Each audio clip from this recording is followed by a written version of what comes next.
savoir que quand on parle de savoirs locaux, on fait beaucoup référence à des savoirs qui sont théoriques, symboliques et aussi pratiques, et qui sont issus en fait des stratégies d'adaptation des populations aux situations et aux problèmes qu'ils rencontrent et qu'ils ont réussi à surmonter.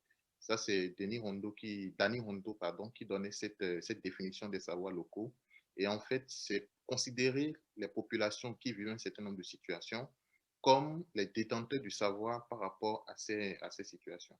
Alors, cela n'exclut pas que le savoir scientifique aussi a des connaissances sur ces différentes pratiques, sur ces savoirs, mais c'est aussi de considérer ces savoirs comme des savoirs à part entière et qu'il faut pas négliger.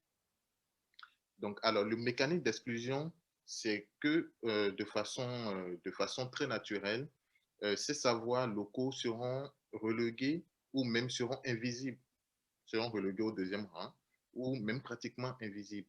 Et c'est seulement le savoir scientifique qui va être promu, donc par exemple dans les revues, même dans le cadre des MOOC, et dans les ouvrages. Et c'est ces savoirs-là qui vont être reconnus comme le savoir, en quelque sorte. Donc, quand on parle du savoir, on a tendance à penser au savoir scientifique, au savoir universitaire.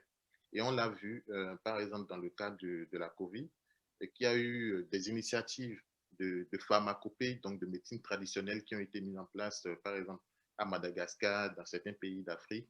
Et en fait, ces initiatives ont très vite été ridiculisées parce que ce ne sont pas des initiatives qui sont venues du milieu universitaire positiviste, reconnu comme étant reconnu de façon, voilà, je vais dire, naturelle ou universelle, comme étant le savoir. Et pourtant, dans le cadre, par exemple, du paludisme, on sait qu'il y a des initiatives qui traitent plus facilement, des initiatives de savoirs locaux qui traitent plus facilement le paludisme qu'un médicament qu'on peut acheter en pharmacie.